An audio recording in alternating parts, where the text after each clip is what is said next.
If you learn how to use leverage right, it could inflate your pockets to the point that you make Jeffrey Bezos himself look like a complete clown.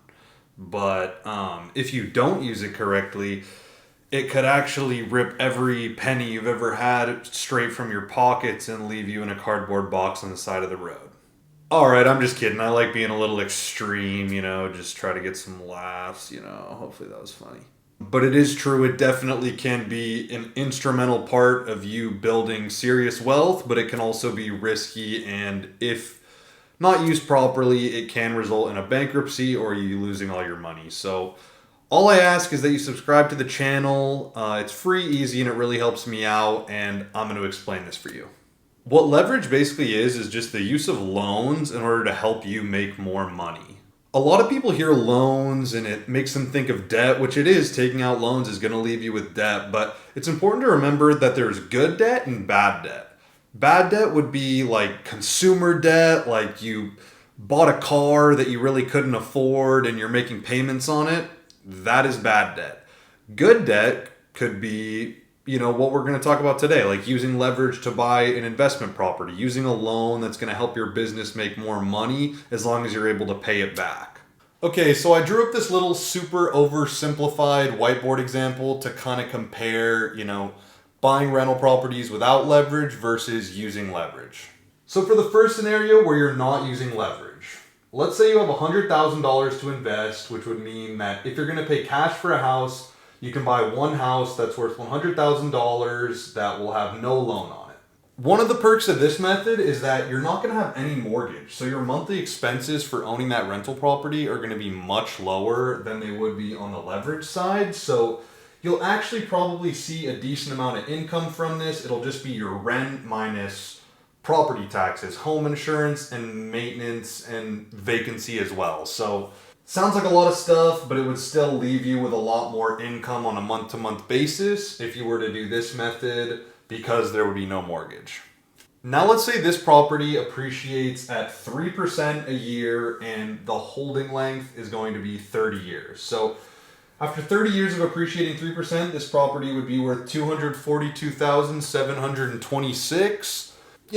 Pretty cool, but if you're investing your money for the long term, you really want it to be appreciating more than 3% a year, but it's better than nothing, I guess. And I also just want to reiterate, again, this is a super oversimplified version of what I'm trying to explain to you guys. Your return would be more than 3% a year because you would be receiving income from the rent as you'd have no mortgage. So once you factor that in, your return's definitely going to be better than 3%. But just to get the idea of leverage across, I'm not really going to get into all those little details right now.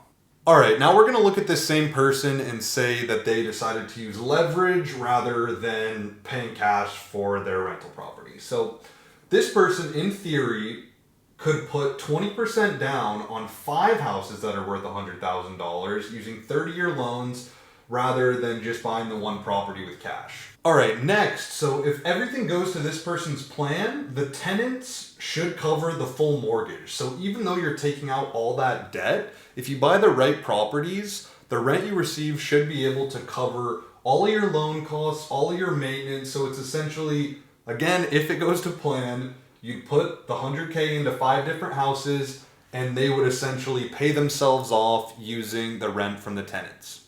And again, same as this first example, as the non-leverage example, these properties are also, we're going to say they're going to appreciate at 3% a year. 30 years later, all these houses are going to be paid off. Remember, if everything went to plan, the tenants covered the mortgage, all those loans are going to be paid off, and you're going to earn 5 houses worth $242,000, which is basically going to be equivalent to $1.2 million. Something else you need to consider too is even though it sounds cool that, this person the whole time they didn't have a mortgage, so they received more income on a month-to-month basis, after 30 years, they still have one house that's giving them X amount of rent every month. Whereas this person at the end of 30 years, they own 5 houses outright and they're able to receive the rent with no mortgage on those 5 houses. So I hope this kind of gives you a basic understanding for how powerful leverage can be. On this side, you're turning 100,000 into 1.2 million dollars in 30 years. And on this side, you are turning it into 240,000. You're multiplying your money by 12 on this side. So clearly we just saw how much more potential there is to grow your money using leverage. But the thing about leverage is that when you're putting yourself in a position like that, you're definitely much more likely to lose everything and go to zero if you're not careful than you would be buying properties with cash. Because the thing is, you're accumulating a good amount of debt when you go with a high leverage option for your real estate portfolio. Like, you're just basically counting on the fact that, you are accounting for some issues, of course. If you go back to analyzing rental properties video I made, that'll kind of go over, how to analyze the properties to account for stuff that's going to go wrong, like maintenance, vacancy, repairs, all that sort of stuff. So you're going to want to have calculated that in when you bought those properties anyway. But the thing is that things might not always go to plan. You know what I mean? Even if you accounted for all that stuff, what if there's a super bad economic downturn where unemployment gets extremely high and 3 out of your 5 houses aren't rented and you can't cover the mortgage yourself? And that's the thing. You need to have cash on the side when you're using leverage. This is just, for me personally, something that's a non-negotiable, and you just need to cover yourself in the event that things don't go to plan. From the research I've done, a lot of people say you should have 6 months worth of rent payments in reserves for each unit that you have. So if those $100,000 properties were renting for $1,000, for each property, it would be wise to have $5,000, in an account somewhere for the event that they're not rented for an extended period of time, so you can pay the mortgage and give yourself more time to come up with a plan, whether that's finding new tenants or maybe you decide you're going to sell them. But you need to have those reserves, and the amount of reserves you have is up to you. It just depends on your risk tolerance. Maybe some people want to have a full year's rent worth of reserves in the event that their tenants aren't paying, so they know they're going to be safe. It's just something you have to look at yourself and see how comfortable you are with risk, and that'll help you determine how much reserves you're going to need. I definitely plan to continue to use loans and leverage my real estate portfolio as I, acquire more properties over the years. I only have one property right now, and I did use a loan for that one, and I plan on using a loan for the next one as well. But for me personally, I definitely just want to be careful when it comes to making sure I have enough reserves, whether that be cash or, some stocks or some more liquid assets on the side that I could use to, pay off my loans in the emergency scenario that they weren't getting rented and I was at risk of getting foreclosed on.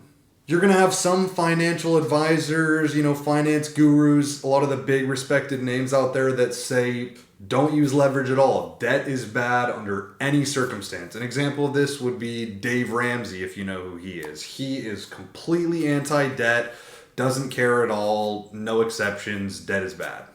But then from what I've seen, the majority of people in business and in the world of, finance that are successful see using debt and, leveraging yourself in a wise, careful way as a much better path to build, extreme amounts of wealth than trying to do everything with strictly cash.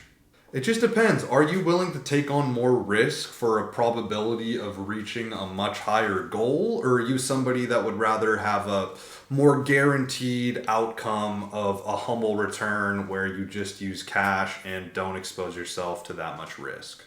I really hope you learned something from this and found it interesting and, gave you something to think about. So thank you so much for watching. Please like and subscribe to the channel if you haven't done that already. And leave a comment for me. I want to know, what you guys want to hear about. So tell me. Thank you again. I hope you have a fruitful day filled with unicorns and fairy dust and chocolate candy bars.